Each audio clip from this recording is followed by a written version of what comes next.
Hey, guess who, everybody? My name is Westworld Sal, and welcome to the WWE Battleground 2015 pay-per-view review. Now, I know I haven't been on YouTube for quite some time, but I'm always there. I'm always watching videos, so I decided to come back, see what you guys think, and I'll do more of these if you guys like them. So, let's start off. It just finished. It just now finished, like 5 minutes ago, so hopefully I'll be the first person on YouTube for you guys. First match was Randy Orton vs. Sheamus. Now, we've seen this match umpteen times on Raw, on pay-per-views. We've seen these two competitors go at it. Believe it or not, quick fun fact, it was about last year we saw Randy Orton vs. Sheamus on Raw. Now, this was the first time we saw the crowd go nuts, doing the JBL chants, Michael Cole chants. You know, this was the first time. Now, this match was boring. It wasn't so much boring as it was tedious. It was slow. It was methodical. You know, it was nothing to train home about. Even the crowd looked kind of bored. I give it a 2 out of 5. Randy Orton won with an RKO out of nowhere. Michael Cole even says it. So they were boarding the trend train, so to speak. They were just. I guess they used that they used that moment and seized the opportunity to show to give homage, so to speak, to the videos we've seen on Vine and YouTube. The next thing was JoJo and Stephanie McMahon interview in the back. Now, either JoJo's really tiny, or Stephanie's wearing the biggest heels anybody's ever seen in their life. Stephanie announces that there's going to be a triple threat, which, with each competitor being from one of the three teams. That's one of the three teams that I don't know what that's going to become, but it looks like it's going to be a 3-on-3-on-3 eventually. But after that, the next match is New Day versus Primetime Players. Now, this match was surprisingly stiff for such, I don't know what you would call them, a casual, maybe PG-rated teams, because they haven't done anything other than just be attractive towards PG crowd, the kids. Like, think about what the New Day does. They got this kiddie gimmick, so to speak. The Primetime Players make fun of other teams. That's the only thing I can remember, you know. But surprisingly, there were like a number of stiff spots in this match, which was really nice. There was this beginning spot in the beginning of the match where Kofi Kingston was just slapping the back of Titus O'Neil's head. I don't know if he was trying to be comedic or it was an actual serious move, but it was weird. I think he got like peed off at that. Xavier Wood, please either stay in the back or shut your mouth, because you were just so annoying. I mean, I know he's being a heel and all, but it gets annoying. Okay, that's all I gotta say.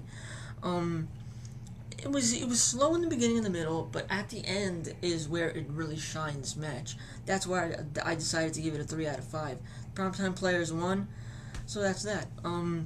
Charlotte, there was a promo in the backstage of this match with Charlotte, Becky Lynch, and Paige.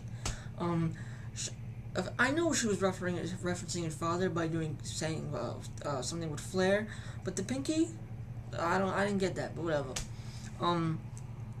We have the conclusion to a feud with Roman Reigns versus Bray Wyatt. Now, this feud, the story of this feud, they can, like, I'm going to compare this with a feud right now in TNA, but they're both gone. James Storm and Magnus. Now, in TNA, James Storm threw Mickey James off a railway track to get obliterated by a train. And they also teased that Magnus' baby was going to be destroyed by James Storm.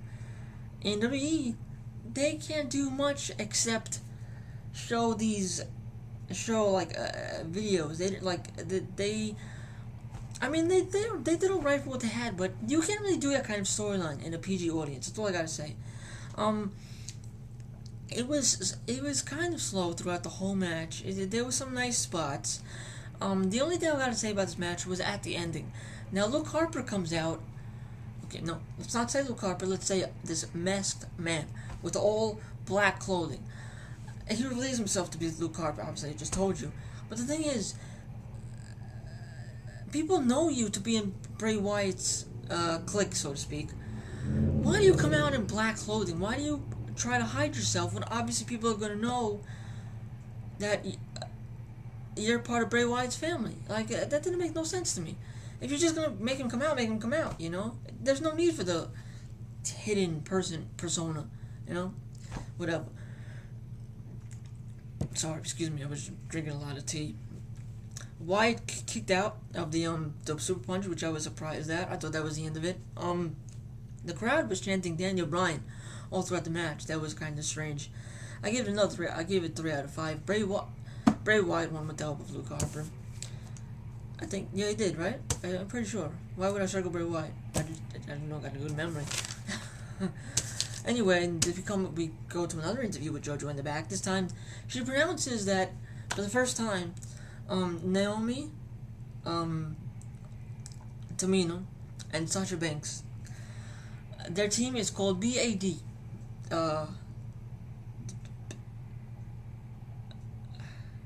don't remember what the acronym stands for, but it's bad. The team is called bad. It's a bad team. You know, whatever. I mean, yeah, they must have just 2 minutes before JoJo was to do the interview. One of them backstage executives must have came up. Oh, we just don't know the name. Say this. You know, why would they use the pay-per-view? They should have starred that name on Raw. They would have given more momentum going into this pay-per-view. Now in this match, it was Sasha Banks versus Charlotte versus Brie Bella. Yeah, Brie Bella. Nikki Bella. She teased that she was gonna be in it, but she's heel. She's not in it. She puts her sister in instead. The NXT divas, the ones in the match anyway, you can tell they had a really hard time with the chemistry with the actual WWE divas. Either that or they were hell of nervous. You know, I don't know which one it was, but the match it was awkwardly. I wrote down here awkwardly paced, awkward chemistry. The whole match was awkward. It was not something you would usually see at NXT divas. You would see them as being confident. You would see them with great segments. You would see them with great combos, great moves, great everything. You know, when you watch them on NXT, they're the best they can be. You know, this was very methodical. It was a 3-way, but one diva would get knocked out, punched, whatever, leave the ring, and then be a one-on-one. The whole match was basically that, except the end, I think. And then they had the spot where the one diva would go out of the ring and go on all of them. I'm sorry, but I have to give this match 2 out of 5. Whatever, but I just hope they don't get this into their minds, this nervousness, whatever was there with them. The next match, I gave that 2 out of 5. I said that already. Cena versus Owens for the U.S. title.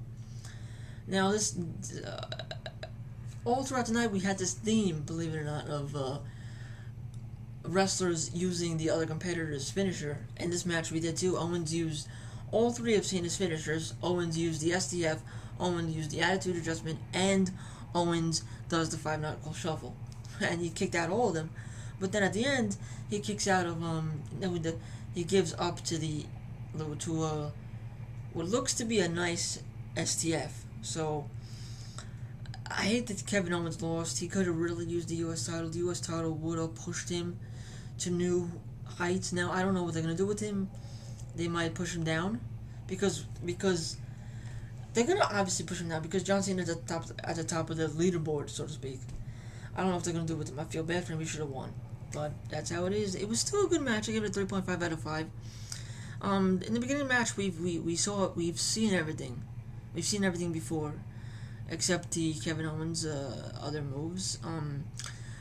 There was a spot where John Cena did an attitude adjustment off the top rope, and it was still a 2. That marked me hard. I was surprised at that. So let's go on again. Now there's a segment between Cena versus Owens and Seth Rollins versus Brock Lesnar. There was a Big Show Miz segment. Oh my God! I wrote on a piece of paper. If you can see, bathroom break, because this was literally a bathroom break. They probably promised them that they would have a match on pay-per-view, and then Ryback goes and gets a staph infection, and they don't know what the hell to do with these guys. So they just said, go in the ring, do a promo, Miz get knocked out, Big Show just walk in, walk out, you don't got to do much, that's it. That's what they probably told him, that's it. So, I mean, for the kiddies, sure, give them a nice segment, to laugh at, whatever, but my whole family did whatever they wanted to do. They just got up. That was like the old cinnamon bricks they used to have in the 50s, 60s, whatever, you know. Now here we come to the main event: Brock Lesnar versus Seth Rollins for the World Heavyweight / WWE title, whatever you want to call it. I still call it the World Heavyweight title, but whatever they want to call it. Now, this Seth Rollins got obliterated. He was going to lose, but there was about 14, 15 suplexes. Now here's the big shocker. Screen goes black, bell gongs, Undertaker returns. Now, what I've got to say about the Undertaker? It's nice to see him back. It's nice to see him and everything. It's nice to get Undertaker back in the ring again, but I think it's about time he retires. Now, I said this a long time ago, and I got a lot of heat for it, so I'll say it again. I think he should retire by now, really, because he had a hard time. I really hate saying this. It's so hard to get this out of my mouth, but he had a hard time lifting Brock Lesnar for the pile drivers both times. The second time was easier, but still he had a hard time doing it. Go back and watch if you want. The chokeslam looked fine. Chokeslam looked phenomenal for a guy his age. By the way, you could see his hairline receding. That didn't help either. I hate doing this. He might come in my dreams or something. Chokeslam me in my dreams. You never know. Now, I don't know what the match ended on. The match ended on disqualification. I don't know what's going on with that, but Seth Rollins probably saw the title. The only thing I wished for, but you know why they're gonna do it, because they wanted to tease the Brock Lesnar Undertaker rematch. At the end of Undertaker beating up Brock Lesnar, as soon as he was about to get out of the ring, they should have had Sting come out and just point the bat. I think that would have been great, because at this point they can still give the Brock Lesnar Undertaker rematch, but Brock Lesnar already ruined Taker's streak, so I don't know why they're doing it. If tell you the truth, I don't know why they're doing it, because Taker's streak is already over. So Raw's tomorrow, so let's see where this shall lead. So rate, comment, subscribe. Thanks for watching.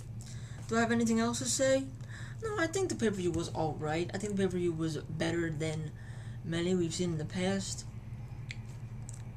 To me, though, the ending fell a little flat, because I really think we could have seen I hate to say this again, because this is just bash the Undertaker. We could have seen a better ending. Maybe Undertaker should have debuted. Like, this is his first time coming to Raw. Should have returned tomorrow night on Raw better if Brock Lesnar, like, no time on the flip. It just died on me. So we're already 12:54 minutes in. I think I said what I had to say. So rate, comment, subscribe, and before the flip shuts down on me again, have a nice day. That's it for now. See ya.